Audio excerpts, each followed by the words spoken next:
in Camden, South Carolina, visiting Tom Price. Tom is a native South Carolinian who thought he was happily ensconced in Los Angeles until he went to Williamsburg and he realized he had a passion for old houses, antiques, and formal gardens. Tom, when you came back here, this was the first garden you created. Can you tell us about this room?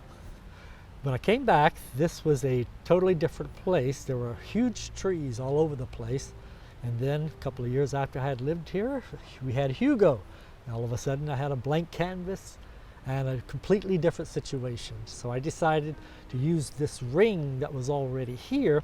There were large shrubs in it, so I moved the large shrubs over across the lawn and decided to put boxwood, a dwarf English boxwood.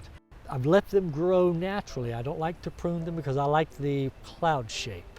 And they are beautiful, and these are the English boxwoods. These are the English dwarf boxwood. And I think they're favorites, and we'll show up again as we go through your yard. Yes. Because the next area we're going to is not English or formal in this aspect. It's very different, and that has an Oriental effect to it. Yes, this is called a Sukiya style garden.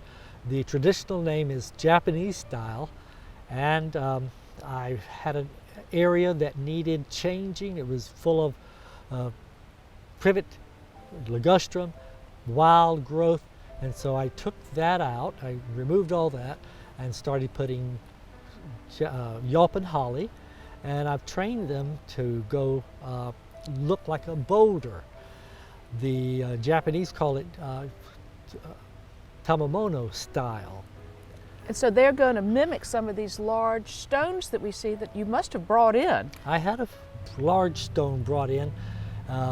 Most Japanese gardens have some stonework.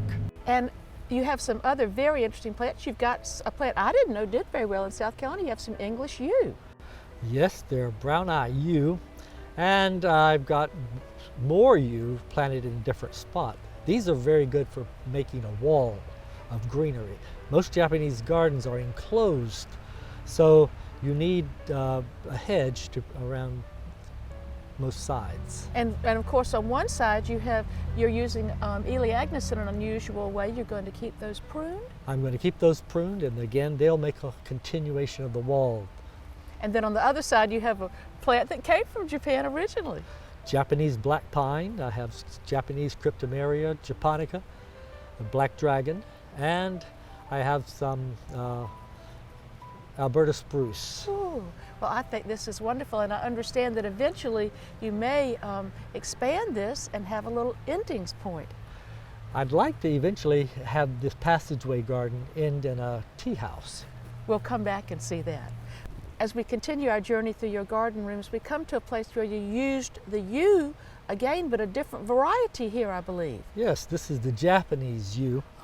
And I've used the Japanese yew on one side, and I've got the podocarpus on the other side. Then I've got a trellis on the right side, and it has jasmine growing on it. So you have that wonderful fragrance to refresh you. Exactly. During your labors here in your garden. I did not even know that this part of the garden existed until you brought me very surreptitiously into it. What a surprise! This is a secret garden. It's a secret garden. I designed it after I had to take out some pine trees. There was a lawn there, but I saw I had a vision of a little brick statue garden. So I learned to lay brick the hard way. I had to jerk it out several times, but finally I got it in. And again, you've reproduced, you've used again repetition, a part of wonderful garden design, and I see those Safridicosas are planted here as well. Yes, they're perfect because they grow so slowly. And over here too, in full sun, you have a magnificent collection of Sasanquas. And tell me, is this a natural color? Did you know that was going to be that beautiful kind of mauve? I was very surprised at that special one. I've got a couple of those, but it was a surprise. Well, I think I may have to let me make a cutting of it. It's so very beautiful. I'd love to have you have it. We've had a wonderful time, and I understand that if we come back in a couple of years, in addition to the tea room, there's one more thing you might want to work on. Well, I have a statue and I have an urn, and I'd like to connect them as in an alley. Well, I will put you on the calendar for several years, and we want you to keep busy. And thank you so much for letting us visit you today. Thank you for coming.